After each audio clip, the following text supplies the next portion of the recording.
Haleluya. Ya, nama saya Erik Hareva, biasanya saudara melihat saya sebagai WL, tapi kali ini saya mendapatkan satu kehormatan untuk menyampaikan firman Tuhan. Judulnya luar biasa saudara ya.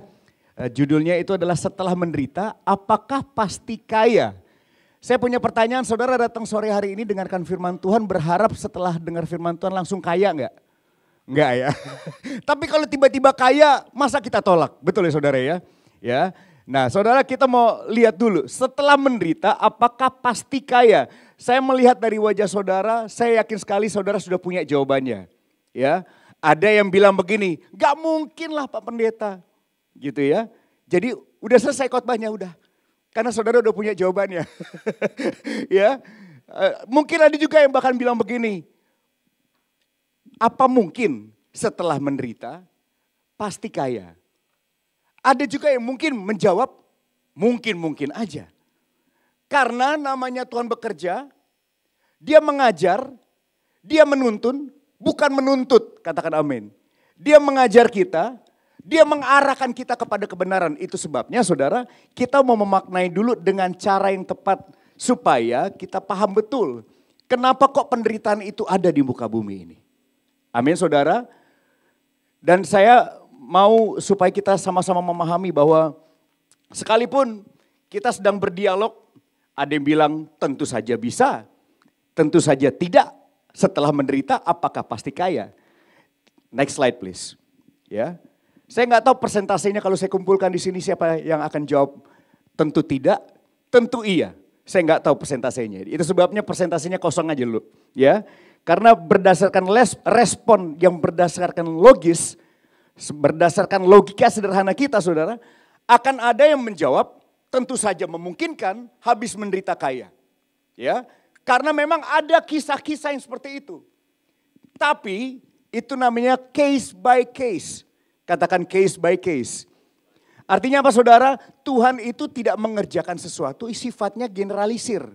Semuanya diumumkan. Pada umumnya Tuhan bekerja demikian. Tahukah saudara, Tuhan menciptakan kita itu sebegitu uniknya. Sehingga ketika dia mengerjakan perkara-perkara ajaib itu sesuai dengan case-case yang kita hadapi. Katakan amin. Memang Tuhan kita unpredictable. Itulah sebabnya kita punya iman. Kalau Tuhan kita predictable, mudah ditebak, gampang banget ditebak jalan dan caranya. Buat apa kita menaruh iman dan percaya kepada Tuhan? Amin saudara. Justru karena He is very unpredictable, itu sebabnya kita taruh iman dan percaya kita kepada Tuhan. Sampai di sini kalau saudara yakin dan percaya Tuhan itu hadir sore hari ini, berikan tepuk tangan dulu buat Tuhan Yesus. Ya, haleluya. Saya juga mau menyapa yang beribadah secara online. Saya percaya Roh Kudus yang sama bekerja di tempat ini adalah Roh Kudus yang sama bekerja secara online dan live streaming. Nah itu sebabnya saudara, kita lihat dulu ya. Di sini ada dua keadaan. Keadaan yang pertama adalah menderita. Keadaan kedua adalah kaya.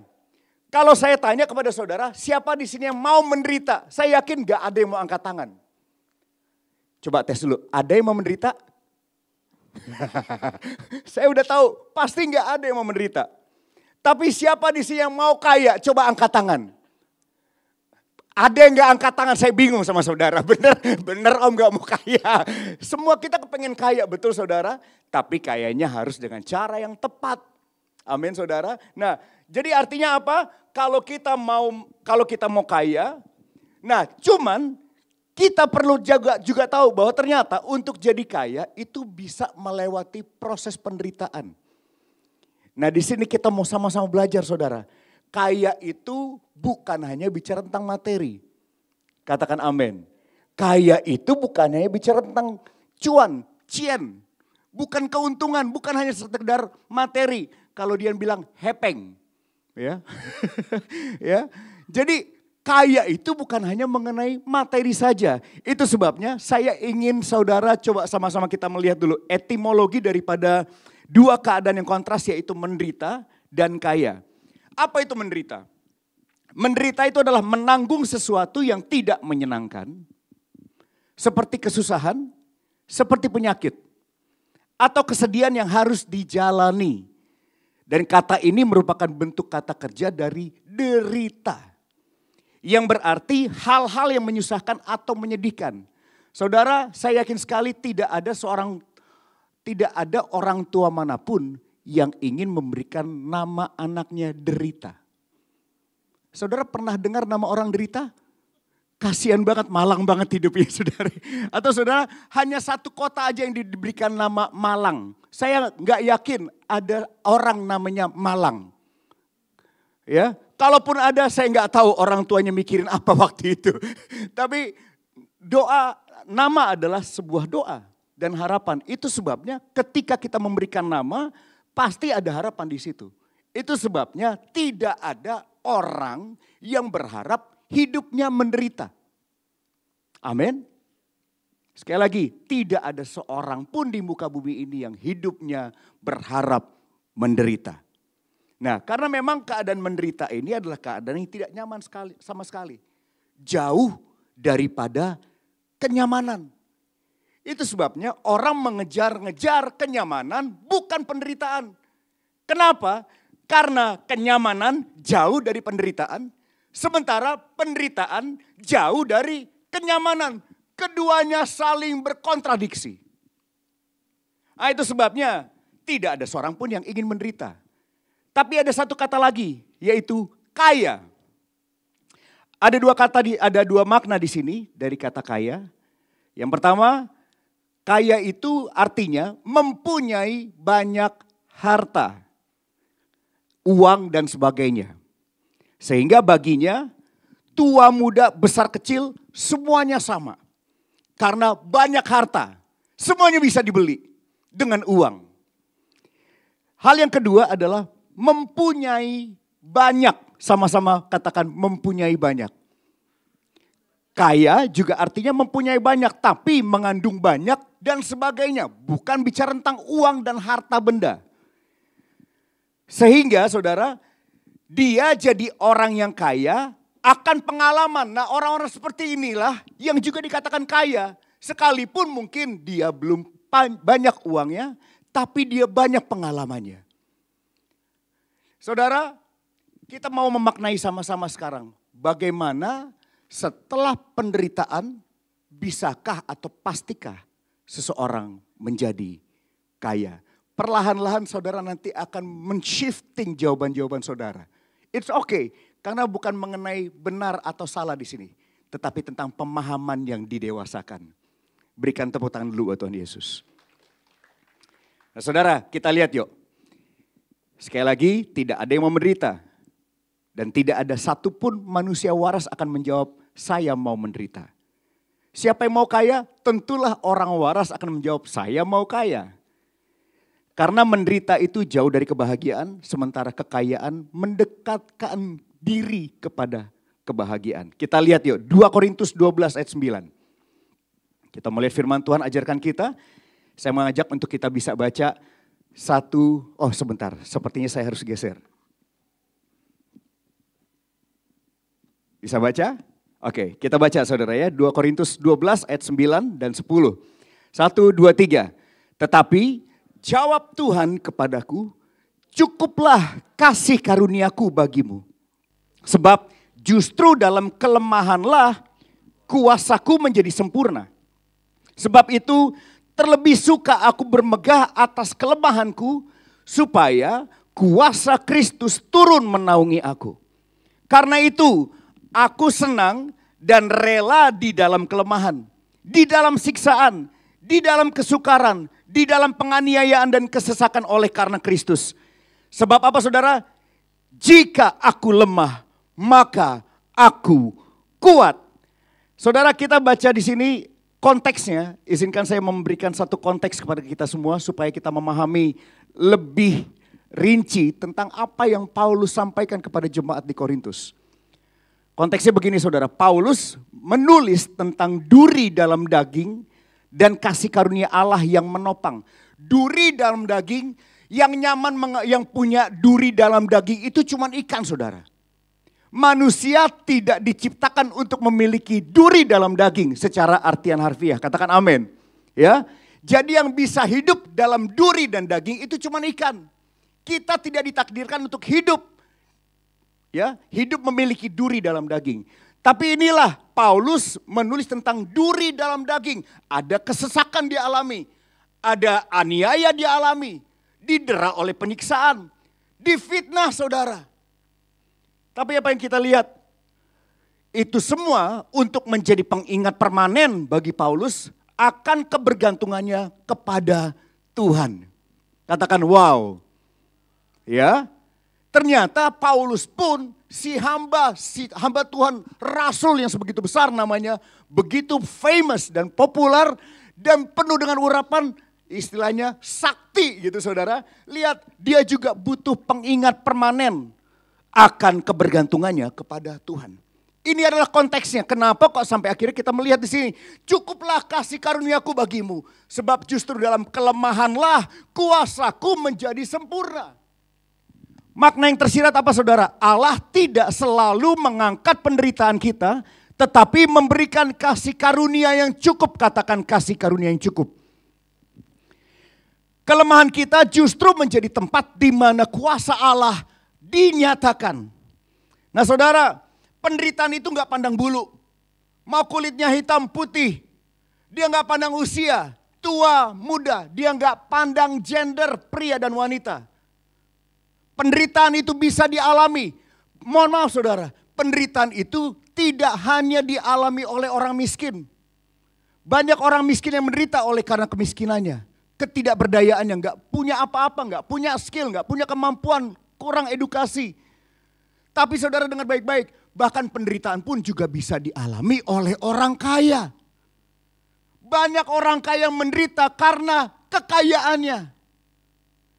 Kekayaannya justru malah menyesatkan jalan hidupnya sehingga penderitaan dialami.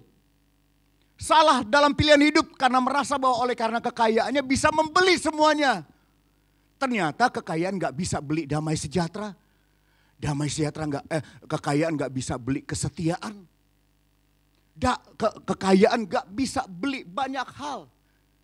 Ternyata gak semuanya bisa dibeli dengan uang. Katakan amin. Ternyata penderitaan itu bisa dialami oleh berbagai macam jenis orang. Miskin dia, kaya dia, middle income people, no income people, a lot of income people, semuanya bisa mengalami penderitaan. Dan dia gak pandang bulu. Banyak orang miskin yang dalam penyakitnya tapi masih melihat ada pengharapan. Tapi banyak juga orang kaya dalam penyakitnya udah putus pengharapan. Jadi di sini kita melihat sesuatu hal yang sifatnya kontradiktif. Dan bahkan selama hidup kita tahu betul bahwa ada yang sifat-sifatnya paradoks saudara. Paradoks itu begini. Sebetulnya gak bisa tapi kok bisa gitu ya. Ada kata-kata yang bertemu di satu tempat yang sama memperlihatkan yang satu hal tetapi menjelaskan satu hal lain. Gini loh saudara, justru dalam kelemahan aku kuat. Di mana ada pengajaran kayak begitu? Dalam kelemahanku lah maka aku kuat. Dalam kelemahanku maka kuasa Tuhan sempurna. Di mana ada pengajaran seperti itu? Inilah pengajaran dalam kekristenan yang seringkali sifatnya paradoks. Lemah dulu supaya paham betapa kuatnya kita. Lemah dulu supaya paham betapa kuat dan hebatnya Tuhan kita. Amin. Penderitaan dulu supaya kita memahami ternyata Tuhan sanggup menerobos kemustahilan. Dia sanggup mengerjakan perkara-perkara yang manusia nggak bisa selami, nggak bisa ukur dengan kekuatan, bahkan melampaui logikanya. Tuhan sanggup mengerjakannya. Inilah Tuhan kita. Dia bukannya nggak masuk akal, dia melampaui akal pikiran kita. Katakan amin. Kalau saudara bangga punya Tuhan yang hebat seperti dia, berikan tepuk tangan dasar buat Tuhan Yesus. Amin. Haleluya. Nah, saudara, dengar baik-baik. Tuhan itu bekerja secara case by case. Gak bisa digeneralisir. Gembala saya bilang begini, do not judge God just because you are having bad season of your life. Jangan hakimi Tuhan hanya karena Anda sedang berada di dalam musim yang gak enak dalam kehidupan saudara. Lihat penyertaan Tuhan dari awal sampai hari ini. Ebenezer. Amin. Sampai di sini dia menolong kita. Tuhan itu baik. Bilang kiri kanan saudara, Tuhan itu baik. Amin. Bahwasanya untuk selama-lamanya kasih setianya. Berikan tepuk tangan yang meriah buat Tuhan Yesus. Nah, saudara, sekali lagi, inilah dikotomi daripada kehidupan. Yaitu jika kita memandang dari dua sisi yang berlawanan, ada hidup, ada mati, ada kaya, ada miskin. Ya, dari dua sisi yang berlawanan disebutnya dikotomi. Ada juga yang sifatnya dualitas. Kehidupan di mana realitas selalu hadir dalam dua sisi. Ada suka, ada duka. Ada penderitaan, tapi ada juga kemuliaan. Nah saudara, kita nggak bisa mengingkari hal-hal di atas. Yaitu apa? Ya dikotomi tentang kehidupan. Ya tentang dualitas kehidupan. Namun jangan lupa, kekristenan itu lebih banyak nilai paradoksnya. Saling bertentangan tapi justru saling melengkapi. Next please. Itu dia. Dalam kelemahan kuasa Allah menjadi sempurna. Jika aku lemah maka aku kuat. Dari serangkaian kisah-kisah di dalam Alkitab saudara, kita bisa mengambil banyak cerita justru kemenangan gak langsung tiba-tiba muncul dari kenyamanan saja. Justru kemenangan, mujizat, keajaiban itu muncul dari penderitaan yang sebegitu rupa. Suara saya terlalu keras gak saudara? Enggak ya, aman ya. Berasa KKR ya saudara ya. Mohon maaf orang Sumatera saudara. Saudara, justru kuasa Tuhan itu bekerja di tengah-tengah penderitaan. Karena buat apa kita memanggil dia sebagai penyembuh kalau kita belum sakit? Buat apa kita sebut dia sebagai Tuhan yang menerobos kalau kita belum dalam keadaan yang terjepit? Makasih Ci. Ada respon. Ini yang online gak kedengeran aja padahal respon. Cici juga di belakang kayak help. Tapi saudara begitu. Justru karena kita panggil dia Tuhan yang menyembuhkan. Percayalah. Nah saudara, saya pengen perhadapkan saudara kepada fakta dan kebenaran. Saya nggak tahu fakta-fakta kehidupan saudara yang sedang saudara hadapi apa. Tapi saya tahu di sini ada orang-orang yang sedang bersedih. Orang-orang yang berduka. Orang-orang yang sedang menderita. Orang-orang yang dikecewakan. Orang-orang yang menyesal. Itu adalah fakta-fakta kehidupan. Saudara gak bisa pungkiri hal itu. Faktanya saudara sedang kekurangan uang. Lagi cekak kantong. Lagi tipis. Habis rontok. Keadaannya itulah faktanya. Tapi perhadapkan kebenaran. Ketika ada fakta-fakta yang sedang saudara hadapi. Jangan hanya ingat tentang fakta, ingatkan kebenaran. Di mana ada fakta, perhadapkan juga kebenaran. Kalau saudara dalam keadaan terdesak, terjepit, dengar Tuhan kita sanggup memberikan kemenangan dan berkali-kali Tuhan sudah melakukannya. Katakan amin. Kalau saudara sedang berkekurangan, percayalah Tuhan juga sanggup untuk mencukupi segala kebutuhanmu. Firman Tuhan bilang begitu, itu adalah kebenaran.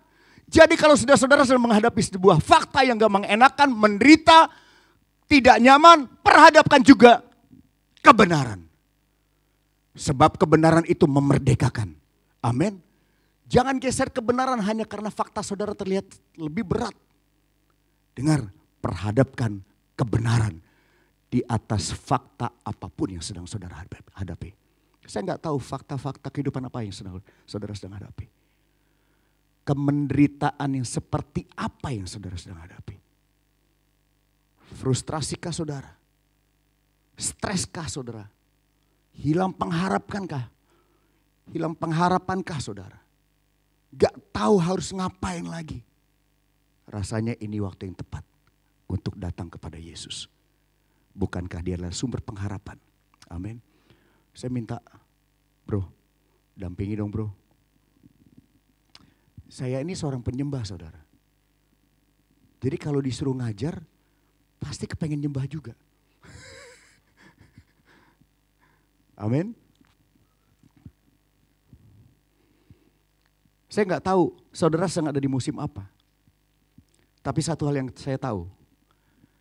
Kita punya Tuhan yang selalu ada di dalam musim kehidupan kita. Amin. Dia gak pernah tinggalin kita. Dia selalu berjalan sama kita. Hanya karena Tuhan tidak terlihat bukan berarti dia gak ada. Dia bisa dicapai. Kita bisa rasakan. Firman Tuhan bilang begini saudara.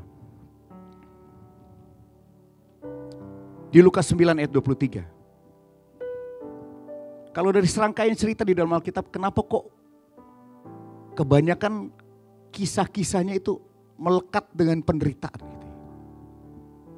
Mengapa kekristenan itu identik dengan penderitaan? Itu dia. Biar sore hari ini kita mendapatkan jawaban. Setidaknya kalau saudara sedang tidak menderita hari ini, satu saat kalau saudara sedang dalam penderitaan, saudara ingat firman ini. Yesus sendiri berkata begini, setiap orang yang mau mengikut aku, ia harus menyangkal dirinya. Memikul salibnya setiap hari dan mengikut aku. Saudara, pikul salib yang Tuhan Yesus maksud itu adalah bukan memikulnya dan menggantungkannya di leher kita. Menjadi satu kalung liontin yang bagus. Salib yang seindah apapun dia terbuat dari emas yang kita gantungkan di leher kita. Ternyata lebih menyakitkan. Tidak semudah kita menggantungkannya di leher kita. Dan inilah panggilan hidup orang Kristen. Pikul salib, sangkal diri, jangan dibalik. Orang Kristen lebih suka apa saudara? Sangkal salib, pikul diri. Mengasihani diri sendiri terus. Tanpa pengharapan. Menyingkirkan salib. Sore hari ini memang inilah identitas kita sebagai orang Kristen. Pikul salib, sangkal diri. Mengikut Yesus, itulah kesukaan hatiku. Ku lepas semua hakku untuk mengenal kehendaknya di hidupku. Oh, mengiring Yesus, itulah kekuatan hidupku. Ku yakin anugerahnya mampu jadikanku hamba yang berkenan selalu. Saudara, salib itu bukan simbol kenyamanan, tapi penderitaan, penyangkalan diri, dan harga yang harus dibayar. Dan kekristenan tidak dibangun di atas janji hidup enak, hidup nyaman. Saudara, dengar baik-baik. Jangan saudara terpukau dengan khotbah yang menjanjikan kenyamanan hidup. Mohon maaf. Mohon maaf. That's not the way of Christianity is. Kekristenan tidak pernah menjamin hidup nyaman. Dengan tegas saya berani menyatakan bahwa kekristenan itu adalah proses pikul salib. Sangkal diri.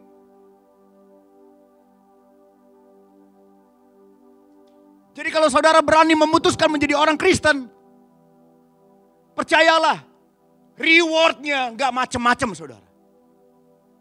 Amin. Rewardnya bukan kacang-kacangan. Rewardnya kehidupan kekal. Menderitanya kita di atas muka bumi is just temporary thing. Tapi kalau kita berhasil melewatinya, kita akan mendapatkan kehidupan yang kekal. Gak kelihatan sekarang. Gak kelihatan sekarang. Karena itu adalah reward. Reward tidak datang di depan dia saudara. Yang datang di depan apa namanya saudara? Pendaftaran. Good thing kalau saudara sudah mendaftar jadi orang Kristen. Based on your response. Karena memang respon saudara. Bukan karena turun-temurun. Saudara lahir langsung jadi orang Kristen. Enggak. Tapi saudara meresponi pilihan Tuhan dalam kehidupan kita. Tapi saudara dengar baik-baik. Jangan juga kita keblingeran hanya ngejar rewardnya. Dengar, kita sudah menerima keselamatan. Katakan amin. Tugas kita adalah menjaga keselamatan. Jadi kalau saudara beribadah, bukan supaya saudara diselamatkan. Saudara berdoa bukan supaya diselamatkan. Saudara nyembah Tuhan bukan supaya diselamatkan. Saudara menyembah Tuhan, beribadah, berdoa, melayani Tuhan. Karena saudara sudah diselamatkan. Amin. Itu sebabnya konsepnya yuk kita ubah. Kita meresponi jadi orang Kristen bukan supaya mendapatkan kekayaan. Kita jadi orang Kristen sejati karena kita tahu kita sudah menerima kekayaan sejati, yaitu hidup yang kekal. Kalau saudara setuju, berikan tepuk tangan meriah buat Tuhan Yesus. Amin. Haleluya. And now let the weak say, I am strong. Let the poor say, I am rich. Because of what? Because of what the Lord has done for us. For us. Kini yang lemah. Kini. Amin. Yang lemah dikuatkan, yang miskin diperkaya karena perbuatannya pada kita. Sama-sama nyanyikan syukur. Sekali lagi, kekristenan tidak dibangun di atas janji hidup nyaman, hidup enak. Melainkan hidup serupa Kristus yang rela menderita demi kasih. Hal yang kedua, kenapa kok kekristenan identik dengan penderitaan? Hal yang kedua, karena penderitaan memurnikan iman. Katakan amin. 1 Petrus 1 ayat 6-7. Kita sama-sama baca, saudara. Bergembiralah akan hal itu, sekalipun sekarang ini kamu seketika harus berduka cita oleh berbagai-bagai pencobaan. Maksud semuanya itu ialah untuk membuktikan kemurnian imanmu. Sama-sama bilang kemurnian imanku. Yang jauh apa saudara? Lebih tinggi nilainya daripada emas yang fana. Yang diuji kemurniannya dengan api. Sehingga kamu memperoleh puji-pujian dan kemuliaan dan kehormatan pada hari Yesus Kristus menyatakan dirinya. Haleluya. Tuhan mengizinkan penderitaan supaya kita tidak hidup di atas kenyamanan yang semu. Tetapi supaya memiliki iman yang teguh. Sebab tanpa penderitaan, iman kita itu dangkal, saudara. Gak berjangkar. Tapi justru kenapa kok harus diturunkan jangkar? Karena ada gelombang-gelombang yang kalau ternyata menyapu sedikit demi sedikit menggeser kapal, kapalnya bisa bergeser posisi. Makanya iman itu harus berjangkar. Supaya ketika disapu dia oleh ombak, dia gak bergeser. Makanya iman itu seringkali dihubungkan dengan anchor. Dengan jangkar. Supaya dia ditaruh di dalam kedalaman, nyangkut sama batu-batu. Supaya ketika ada gelombang yang menyapu, dia gak bergerak, dia gak bergeser. Tetap ada di situ. Penderitaan Tuhan izinkan supaya iman kita gak dangkal.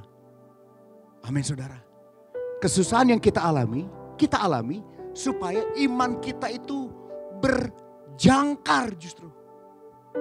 Nyentuh ke dasar dalam, kuat dia, berjejak di situ. Jadi kalau ada penderitaan, jangan langsung ditengking di dalam nama Yesus. Kalau ada permasalahan, jangan langsung ditengking dalam nama Yesus. Mungkin saudara gak tahu ternyata permasalahan itu, Yesus sendiri yang izinkan terjadi. Supaya iman saudara gak dangkal. Amin. Iman kita harus dalam saudara. Supaya bisa dalam, harus ada permasalahan. Supaya melalui permasalahan kita bisa melihat pekerjaan Tuhan yang luar biasa. Ada kalanya kita mendengar kesaksian orang bagaimana Tuhan selamatkan mereka. Tapi lebih baik kita sendiri yang mengalami. Sehingga kita bisa menyaksikan kepada orang lain. Gue pernah alamin. Tahu saudara, si Eric Hareva yang berdiri depan saudara ini. Udah hampir mati, udah kayak kucing. Berapa kali? Mungkin 6 kali saudara. 6 kali, at least 6 kali. Near death experience, saya pernah ngalamin 6 kali. Tapi terakhir adalah kejadian kecelakaan di Dumai, di kota Dumai, di Kelakap 7. Di satu persimpangan, saya nyetir 60 km per jam. Di depan saya ada jurang 7-8 meter. Dengan dasarnya itu batu-batuan.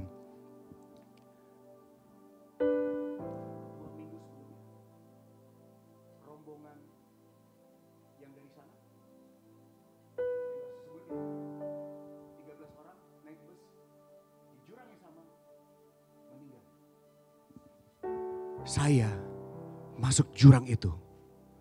Kalau bukan karena Tuhan, gak mungkin saya bisa ketemu saudara hari ini. Diselamatkan 60 km jam. Saudara mau cobain gak? Jatuhnya begini. Saya cuman sebut nama Yesus sekeras-kerasnya, sekencang-kencangnya, dengan penuh iman dan pengharapan. Saya mendarat, saya terdiam, saya pikir saya udah pindah ke satu alam yang lain. Karena kaca mobil Timor, saudara tahu mobil Timor? Hanya yang usianya sekian-sekian yang tahu mobil Timor.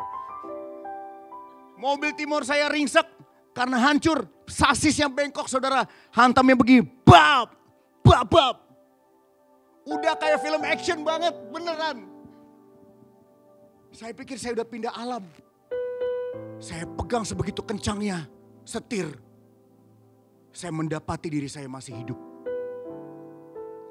Gak tergores apapun, gak ada luka dalam, apalagi rusak dalam.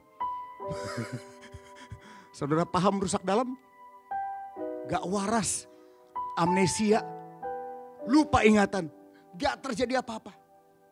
Kalau bukan karena Tuhan, gak mungkin saya hidup. Saudara, ini adalah cerita saya. Saya yakin saudara juga punya cerita-cerita tentang pengalaman bagaimana saudara diselamatkan oleh Tuhan. Dengan caranya Tuhan, ditutup bungkus, dilindungi, diproteksi. Supaya saudara nggak terjebak dalam kesalahan yang akibatnya adalah kematian. Berkali-kali. Paulus tuh ngajarin kita saudara. Bahwa melalui penderitaan, iman kita tuh, melalui penderitaan iman kita jadi gak dangkal. Tapi tanpa penderitaan justru malah iman kita dangkal. Kalau saudara dan saya punya cerita masing-masing tentang bagaimana Tuhan menyelamatkan kita dari penderitaan kita. Dia adalah Tuhan yang pernah melakukannya. Dia adalah Tuhan yang bisa melakukannya sekarang. Dia adalah Tuhan yang sama yang sanggup melakukannya di hari-hari yang akan datang. Kalau saudara percaya, berikan tepuk tangan meriah buat Tuhan Yesus. Hal yang ketiga. Kenapa sih kekristenan selalu identik dengan penderitaan? Yang ketiga, karena kekristenan menyediakan pengharapan di balik penderitaan. Saya mau iring Yesus. Saya mau iring Yesus sampai selama-lamanya. Saya mau iring Yesus. Saya mau iring Yesus. Saya mau iring Yesus sampai selama-lamanya. Sekalipun keadaan begini, meskipun saya susah menderita dalam dunia, saya mau iring Yesus sampai selama-lamanya. Sampai selama-lamanya. Saudara, iring Yesus itu bukan satu keputusan yang mudah. Tapi keputusan yang paling tepat. Percaya kepada Yesus bukanlah satu keputusan yang mudah. Keputusan yang sulit. Tapi percayalah, Dia memampukan setiap kita untuk melewati setiap penderitaan yang kita sedang alami. Sekali lagi saya nggak tahu penderitaan jenis apa yang sedang saudara hadapi. Tapi kalau udah lihat dari wajahnya sih, wajah-wajah nyaman-nyaman aja. Tapi kalau nanti ada badai kencang menerpa hidup saudara, setidaknya saudara ingat hari ini saudara sudah dapat bekal hidup kekal. Supaya melewati badai pencobaan, iman saudara nggak goyah. Amin. Karena kekristenan menyediakan pengharapan di balik penderitaan. Dunia itu melihat penderitaan sebagai kutukan saudara. Tapi iman Kristen melihatnya sebagai jalan menuju kemuliaan. Inilah kekristenan. Banyak hal-hal yang sifatnya paradoks. Ini tapi itu. Kalau saudara lihat khotbah di atas bukit, ya, banyak sifatnya paradoks. Kita buka dulu Matius 5, ini agak sedikit keluar dari konteks. Tapi inilah kekristenan, supaya saudara tahu, Tuhan memang gak pernah jamin kenyamanan. Tapi Tuhan jamin penyertaan. Amin. Matius 5 saudara. Lihat. These whole things are paradox. Sifatnya paradoks sekali. Ayat 3 ya saudara.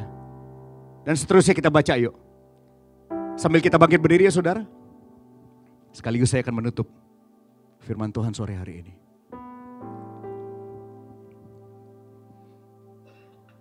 Saya mengajak saudara untuk membacanya dengan hati yang terbuka. Bilang begini, hatiku lembut Tuhan. Ya sama-sama bilang, hatiku lembut Tuhan. Responi apa yang saudara baca. Jadi bukan hanya sekedar baca, tapi pahami betul. Lihat yuk saudara, berbahagialah orang yang miskin di hadapan Allah. Karena apa saudara? Merekalah yang punya kerajaan surga. Dengar baik-baik, syukurnya atau bahasanya untung. Berbahagialah orang yang kaya. Coba harus orang kaya. Coba kalau harus orang kaya yang berbahagialah di hadapan Allah. Karena merekalah yang punya kerajaan Allah, kerajaan surga. Dengar baik-baik, Tuhan mengajak berbahagialah orang yang apa saudara? Miskin di hadapan Allah. Karena merekalah yang punya kerajaan surga. Next please. Very paradox. Berbahagialah orang yang berduka cita karena mereka akan dihibur. Oh ya, untuk terima penghiburan ternyata yang bisa mengalami dan memaknai betul penghiburan itu adalah orang yang berduka cita. Tapi jangan sampai kita harus berduka cita kehilangan dulu sesuatu untuk kita memaknai Tuhan yang sumber segalanya ada buat kita. Amin. Berbahagialah orang yang berduka cita karena mereka akan dihibur. Next please. Berbahagialah orang yang lemah lembut karena mereka akan memiliki bumi. Bukankah orang-orang yang powerful yang bisa memiliki bumi? Yang punya kekuasaan, tahta, harta. Tapi enggak. Alkitab mengajar apa saudara? Berbahagialah orang yang lemah lembut karena mereka akan memiliki bumi. Kalau saudara mau memiliki bumi, syaratnya ternyata apa saudara? Lemah lembut. Tepok dulu kiri kanan saudara, bilang begini, lemah lembut. Ya. Lihat lagi saudara. Emang kekristenan itu beyond our thoughts. Melampaui akal pikiran kita. Berbahagialah orang yang lapar dan haus akan kebenaran karena mereka akan dipuaskan. Next please.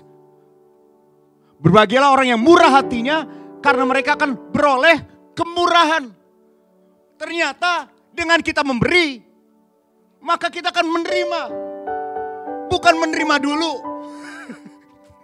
Karena kalau menerima dulu, it's going to be me, mine, and my. Semuanya tentangku. Tapi memang kehidupan kita sudah dimulai dengan menerima dari Tuhan. Amin. Tapi kalau saudara ingin beroleh kemurahan, bermurah hatilah. Amin. Dalam berbagai aspek. Kalau saudara gak bisa bermurah hati dalam uang, bermurah hatilah dalam waktu. Kalau saudara belum bisa bermurah hati dengan waktu, bermurah hatilah dengan WhatsApp aja dulu sederhana. Atau DM. Next please. Berbahagialah orang yang suci hatinya karena mereka akan melihat Allah. Wow.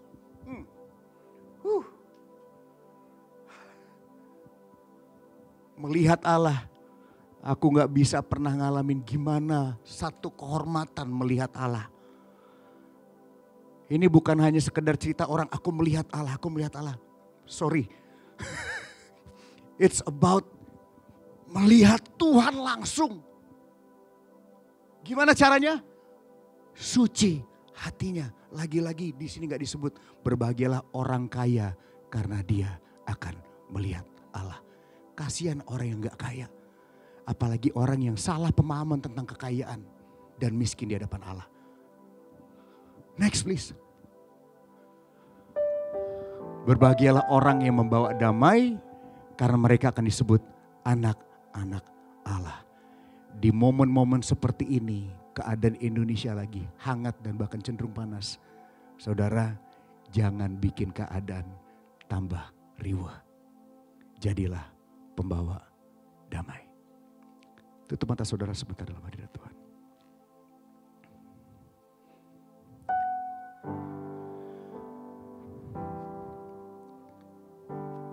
Engkau sumber kehidupan kami Tuhan. Engkau sumber pengharapan kami Tuhan. Satu-satunya dalam kehidupan kami. Tidak ada yang lain. Dan kami memutuskan untuk tidak menaruh iman dan pengharapan atau kebergantungan kami kepada kekayaan, kepada keadaan. Kami mau gantungkan harapan, kepercayaan kami hanya kepada satu nama. Yesus namanya.